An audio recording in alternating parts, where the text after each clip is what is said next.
अऊज़ु बिल्लाहि मिनश्शैतानिर्रजीम बिस्मिल्लाहिर्रहमानिर्रहीम।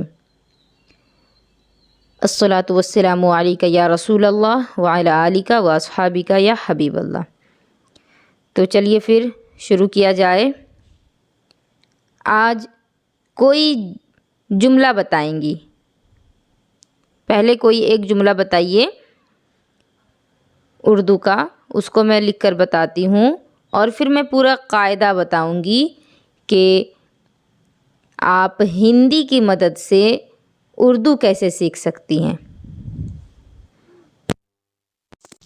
बताइए, कोई भी एक जुमला बोलिए, कोई भी एक सेंटेंस बोलिए। सिमरन आप बोलें। सिमरन आप बोलें, थोड़ा जल्दी बोलेंगी। तुम कैसे हो मेरे दोस्त हमीद। तुम कैसे हो मेरे दोस्त हमीद। चले, इसका पहले हम लोग हिंदी लिखते हैं, ठीक है। वैसे हिंदी के राइटिंग काफ़ी बुरी लिखाएगी क्योंकि हिंदी ज़्यादा लिखने का मौका नहीं मिलता है। तुम कैसे हो। चलिए पहले बस इतना ही का बनाते हैं। तो ये जो तुम में ता है, ता के लिए उर्दू में कौन सा हर्फ आता है?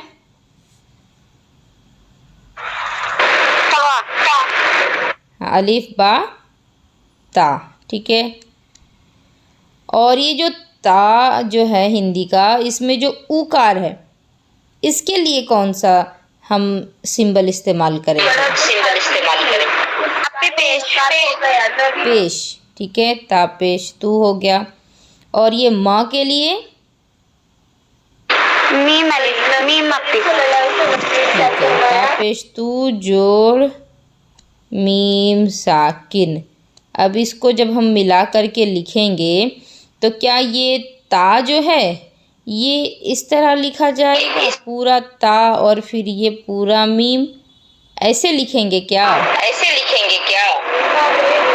नहीं अपी, जो ता का होता है तो उसको आधा लिखेंगे और मीम मिला देंगे उसमें। अफसाना, आपकी जानिब से बहुत ज़्यादा आवाज़ आ रही है, तो या तो आप पंखा कूलर जो चल रहा है वो बंद कर लें या तो किसी और को बोलने का मौका दें। तो वैसे आपने सही कहा है।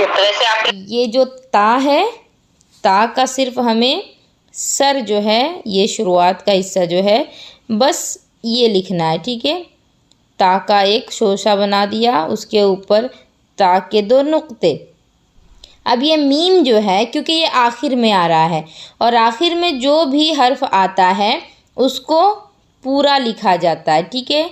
ये हो गया आपका तुम। अब कैसे, कैसे के लिए का के लिए उर्दू में कौन सा हर्फ आएगा? काफ। काफ, ठीक है। ये हो गया काफ।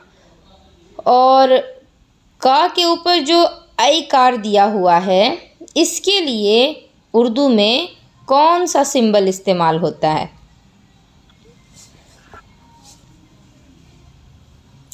बताएंगी? कैसे? जी, यहाँ पर काफ के बाद जोड़ का निशान देंगे और फिर या, क्योंकि देखें आप, जब कैसे हम कहते हैं तो हिज्जे इसकी किस तरह होगी? काफ या ज़बर कै, है ना। तो या आने की वजह से ये ऐकार का काम यहाँ पर कर रहा है। तो काफ पर ज़बर लगा करके या को साकिन करना है, काफ या ज़बर कई, ठीक है। अब जोड़ का निशान देके, अब ये सा के लिए कौन सा हर्फ इस्तेमाल होता है? सीन। ये मैंने ज़बर दिया है, इसको गाफ मत समझ लीजिएगा, ठीक है। सीन, और सीन के ऊपर भी, सा के ऊपर भी देखेंगे ए कार है, ठीक है। ये आई है और ये ए है, तो ए कार के लिए हमें अब यहाँ सीन के बाद क्या इस्तेमाल करना है? बाजी या ये कौन सी ये? बाजी ये जो छोटी ये है, इसके बाद वाली जो मतलब डंडे जैसी या होती है।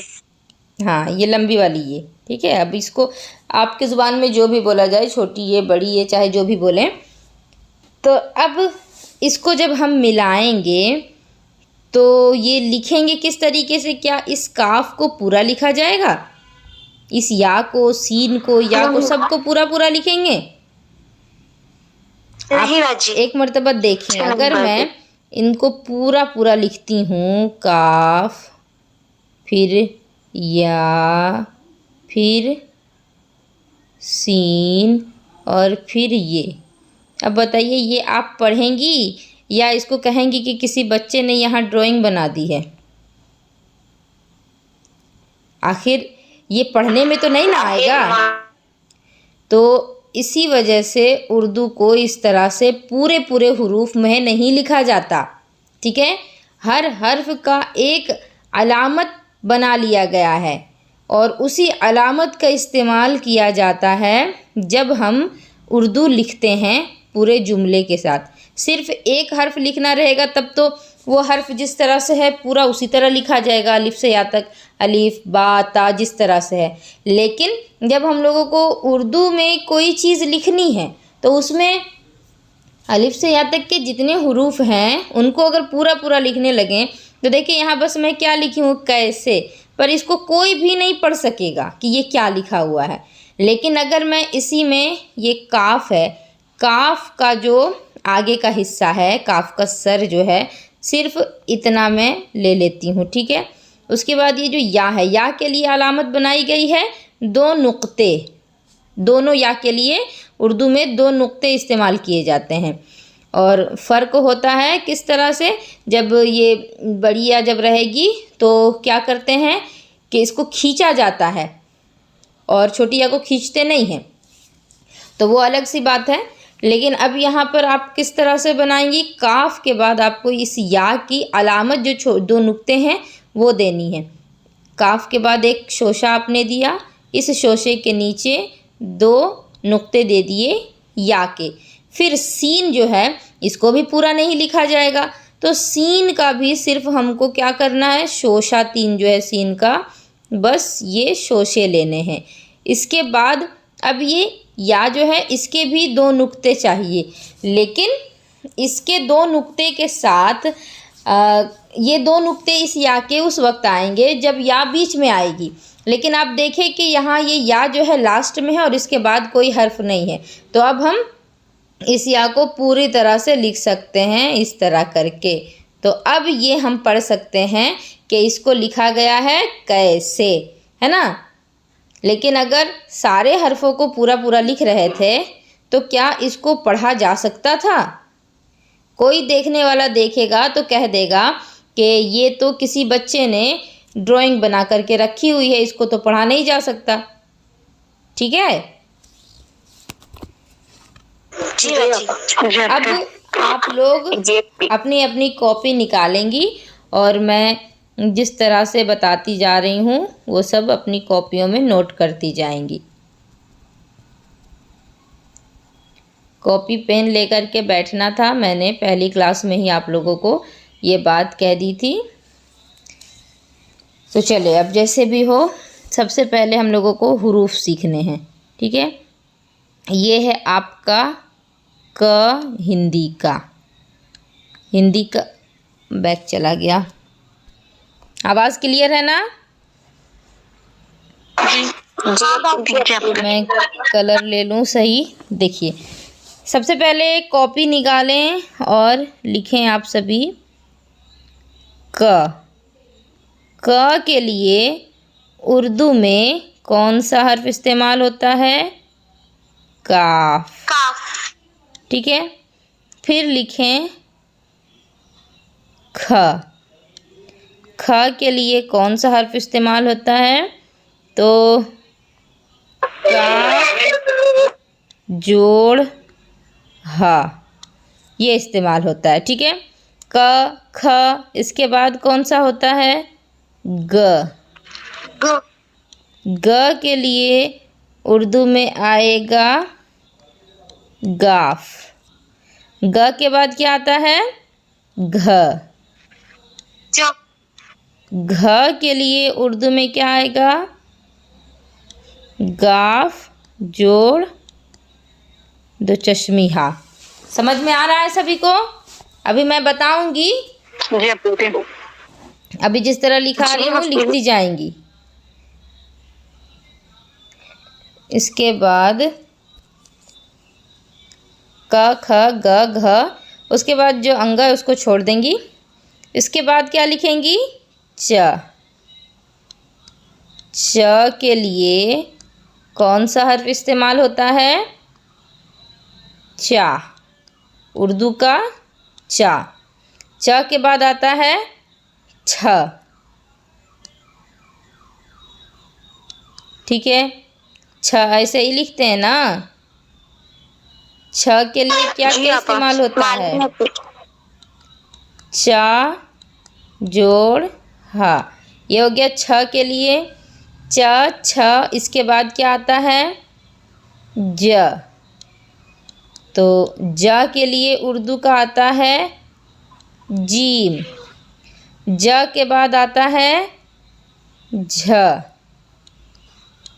झ के लिए उर्दू में क्या आता है? जीम जोड़ हा। अब पहले इतना समझें। आप देखिए कि हर पहले वाले हर्फ के बाद जो दूसरा वाला हर्फ आया है हिंदी का, उसका जब हमने उर्दू में देखा लिख के कि कैसे लिखा जाएगा, तो आप देखिए क के बाद ख में देखिए कि हा को जोड़ के लिखा गया है। ग के बाद घ में देखिए कि हा जोड़ करके लिखा गया है। च के बाद छ में देखिए हा जोड़ के लिखा गया है। ज के बाद झ में देखिए हा जोड़ के लिखा गया है। मतलब क के लिए काफ आता है तो ख के लिए सीधा आपको काफ में ह जोड़ देना है। ग के लिए गाफ आता है तो घ के लिए गाफ में हा जोड़ देना है। च के लिए चा आता है तो छ के लिए चा में हा जोड़ देना है। ज के लिए जीम आता है तो झ के लिए जीम में हा जोड़ देना है। बात समझ रही हैं? जी अपा। जी अपा। तो ये इसलिए ऐसा है क्योंकि उर्दू में ना ख, घ, छ, झ, इस तरह से थ, फ, भ, इस तरह के जो हर्फ हैं, उर्दू में कोई अलग हर्फ इसके लिए नहीं बना है। हिंदी में देखेंगे आप ख है, घ है, छ है, सब है, लेकिन इस तरह से कोई अलग हर्फ उर्दू में नहीं बना है। क के लिए काफ है, ग के लिए गाफ है, लेकिन ख के लिए काफ के साथ ह मिलाया गया है। इसी तरह घ के लिए गाफ के साथ ह मिलाया गया है। लेकिन आप देखेंगी कि उर्दू में तो इस तरह के कोई अलग से हर्फ नहीं बनाए गए हैं, लेकिन फिर भी उर्दू में ये हर्फ इस्तेमाल होते हैं ना। अब अगर आप खरगोश बोलती हैं कि ख से खरगोश होता है, तो क्या ख से खरगोश सिर्फ आप हिंदी में बोलेंगी, उर्दू में खरगोश नहीं बोलेंगी? क्या बोलेंगी कि नहीं बोलेंगी? जी अब बोलेंगे। तो उर्दू में खरगोश का कोई दूसरा नाम तो नहीं ना रखा जाएगा, खरगोश ही बोलेंगे। इसी तरह घ से होता है हिंदी में घर, तो घर के लिए आप उर्दू में कोई अलग सा वर्ड तो नहीं ना ईजाद करेंगी। आखिर घर हम लोग हिंदी बोलने वाले भी घर को घर ही बोलते हैं, उर्दू बोलने वाले भी घर को घर ही बोलते हैं कि नहीं? तो जो हुरूफ उर्दू में अलग से नहीं बनाए गए हैं, तो उनको ह के साथ मिला करके बनाया जाता है। तो क के लिए तो काफ था, लेकिन ख की फिर जो कमी आ रही थी उर्दू में, उसको कैसे पूरा किया गया? क के साथ हमने हा जोड़ दिया। क से लेकर के ज्ञ तक जितने भी हर्फ हैं, उनमें जिस में आखिर में ह की आवाज़ आती है, जैसे क के बाद ख, ग के बाद घ, च के बाद छ, ज के बाद झ, त के बाद थ, प के बाद फ, जिनमें भी ह की आवाज़ बाद में आ रही है तो उन सब में आपको उर्दू लिखते वक्त दो चश्मी हे मिलाते चले जाना है। बात समझ में आई? ये इतना आप लोग लिख ली हैं जितना अभी मैंने दिखाया है? जी जी। तो अब क्या लिखना था? अब लिखना था ट से, है ना? 2 लाइन हिंदी का हो चुका था। ट, ट के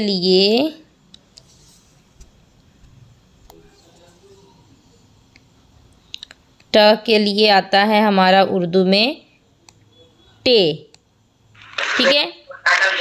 अब ट के बाद आता है क्या? ठ, ठ के लिए उर्दू में क्या आएगा? शबाना आप बताएं,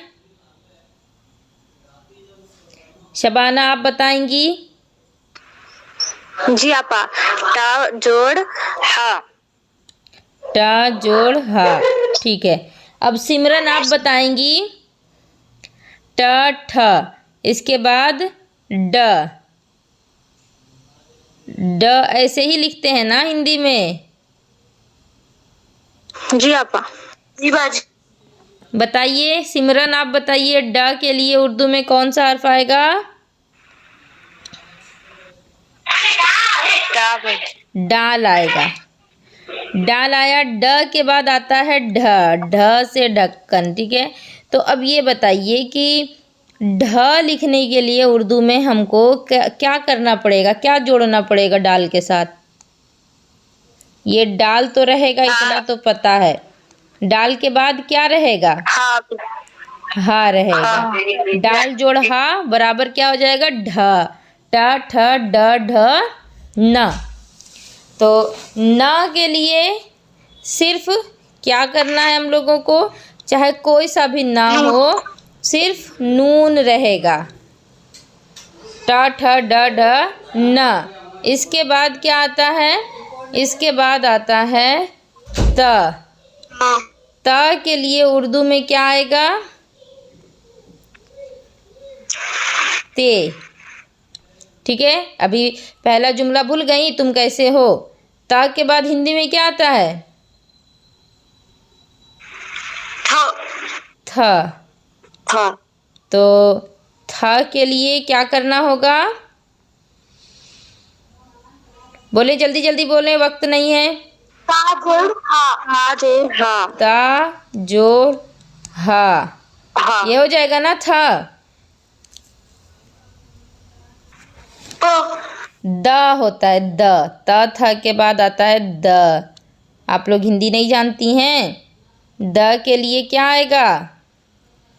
जल्दी बोलें। दाल। द के बाद हिंदी में क्या आता है? जल्दी बोले, जल्दी। ध, हाँ ध। ध के लिए क्या करेंगे हम लोग? दाल के साथ किसको मिलाएंगे? दाल जोड़ हा, ये हो गया ध। त थ द ध न। अब देखिए ये वाला न रहे चाहे ये वाला न रहे, दोनों के लिए उर्दू में आता है नून, ठीक है। त थ द ध न। इसके बाद क्या आता है? प। प के लिए क्या लिखेंगे?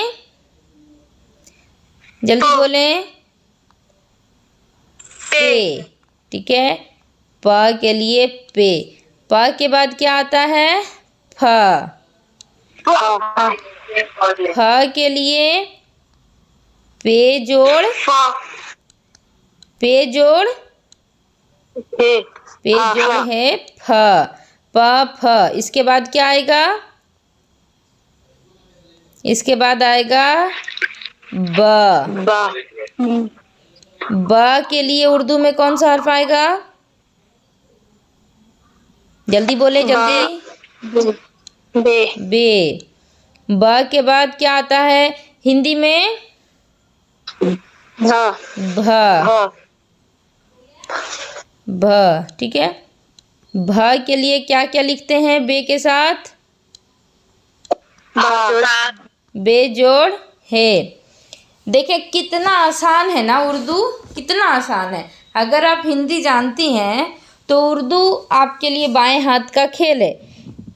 और ये जो कायदा मैं सिखा रही हूँ, इसको सीख गई तो फिर उर्दू के लिए आपको सोचना नहीं होगा। उर्दू मुश्किल नहीं है, बहुत आसान चीज़ है। उर्दू और हिंदी जो है इनको बहनें कहा जाता है। ये दोनों ज़ुबान जो है इनको बहन कहा जाता है। हिंदी आती है तो उर्दू सीख सकती हैं, उर्दू आती है तो हिंदी सीख सकती हैं।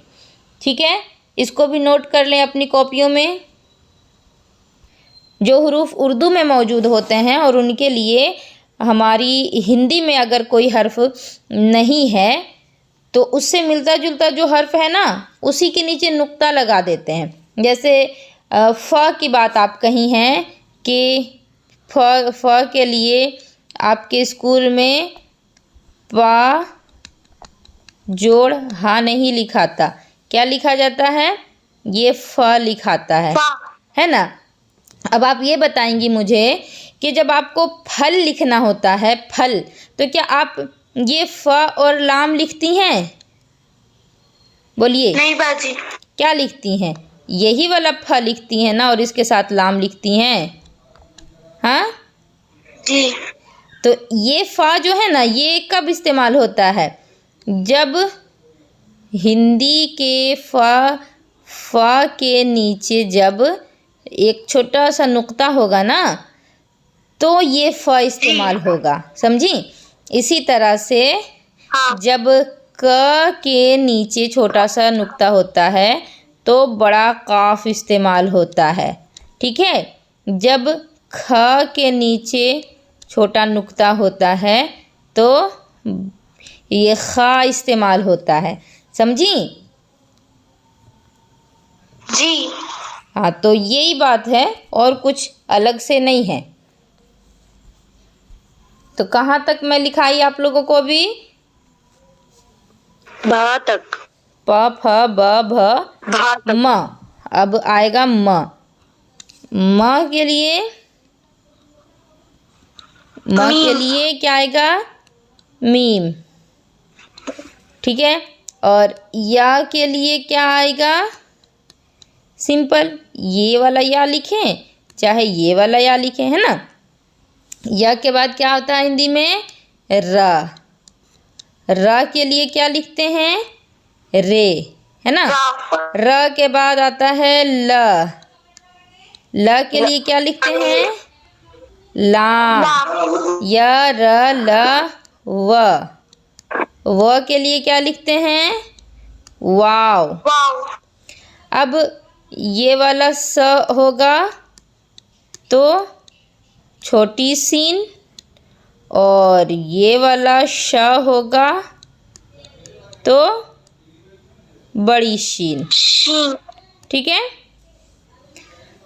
और ह के लिए तो जान ही रही हैं, तब से लिखा जा रहा है। ह के लिए क्या लिखेंगे? इसको पहले आप लोग नोट कीजिए कॉपी में। लास्ट एक ह बाकी रह गया था ना, तो ह जो है इस तरह से होता है हिंदी में, है ना। इसके लिए कौन सा हा लिखते हैं? ये दो चश्मी हा भी हो सकता है, या तो फिर जो छोटा सा 6 बना हुआ होता है ना, ये वाला हा भी लिख सकते हैं। लेकिन अगर इसी हा के नीचे अगर नुक्ता है हिंदी में तो इसके लिए हम ये वाला हा इस्तेमाल करेंगे। सही ना जुबिया? हाँ बाजी। तो ये कंप्लीट हो गए आप लोगों के हिंदी से उर्दू के कवायद, यानी हिंदी हरफों की मदद से उर्दू के हरूफ कैसे सीख सकती हैं। इसकी पूरी प्रैक्टिस आप लोग 1 हफ़्ते के अंदर कर लें, ताकि अगले हफ्ते की जो क्लास होगी उसमें जब मैं लिखने को कहूँ और हरफों के बारे में आप लोगों से कुछ पूछूं तो आप लोग फ़ौरन बताएं। और कुछ और कायदे हैं, इंशाल्लाह वो अगले हफ्ते मैं आप लोगों को सिखाऊंगी। ठीक है, हिंदी भी नहीं आती है, उर्दू भी नहीं आती है, तो कौन सी लैंग्वेज आती है? नहीं, अब तो उर्दू आती है, अब हिंदी नहीं आती मुझे। तो हिंदी अगर नहीं आती है ना, तो उर्दू की मदद से हिंदी सीखिए। मैं दोनों लैंग्वेज ना दिखा रही हूँ, तो इससे तो मदद मिलनी चाहिए आपको भी अगर हिंदी सीखनी है तो। मदद मिल रही कि नहीं मिल रही आपको, बताएं। जी अपनी मदद मिल रही है, मगर मैं सब थी कि ये जो पे है, चे है, ये फारसी के वर्ड है ना? ये फ़ारसी उर्दू दोनों के हर्फ हैं।